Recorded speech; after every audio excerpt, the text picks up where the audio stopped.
আসসালামু আলাইকুম। আজকে এসেছি আরেকটি নতুন কিছু দেখানোর জন্য।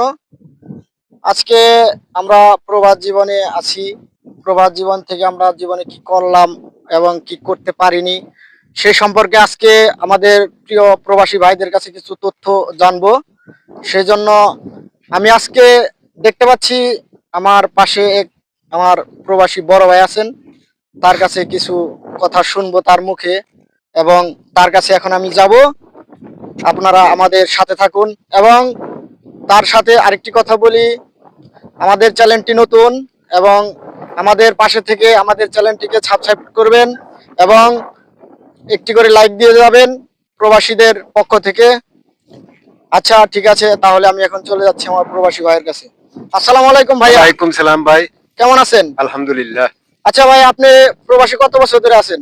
এখন তো আমি আছি এখানে, আছি 8 বছর। 8 বছর ধরে 8 আছেন? বছর চলতেছে। এর আগে দেশে গেছিলেন? এর আগে না, আমি দেশে যাই নাই। এর আগে একবার আমি 96 তে ঢুকছিলাম। এই সময় থেকে গেছি আমি 6 বছর। তাহলে তো আপনি অনেক বছর ধরে প্রবাসী ঘুরে আছেন। ইনশাআল্লাহ। তাহলে বাড়ির সবাই ভালো আছে? আলহামদুলিল্লাহ। আচ্ছা, আমাদের দেশে তো পরিস্থিতি এখন কেমন চলছে তা তো জানেনই। তো এই পরিস্থিতিতে ডক্টর ইউনূস কি দেশকে সামলাতে পারবে?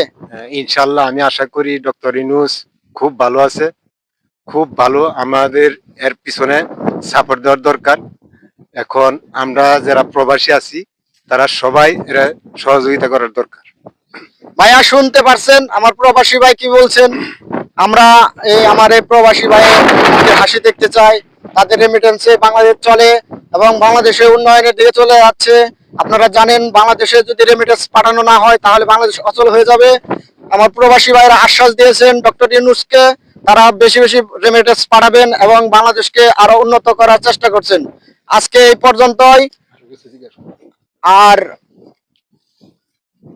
আমি আমার প্রবাসী ভাইকে আর একটি প্রশ্ন করতে চাই যে বাংলাদেশে যে আপনারা রেমিটেন্স পাঠান, এতে করে আপনাদের কি মনে হয়?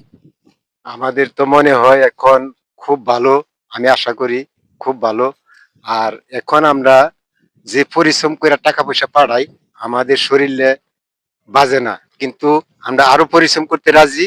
কিন্তু ইউনূস সরকার থাকতে হইব, ইউনূস সরকারের পিছনে আমরা থাকতে হইব, আমরা আরো কষ্ট করতে রাজি। ধন্যবাদ ভাই আপনাকে।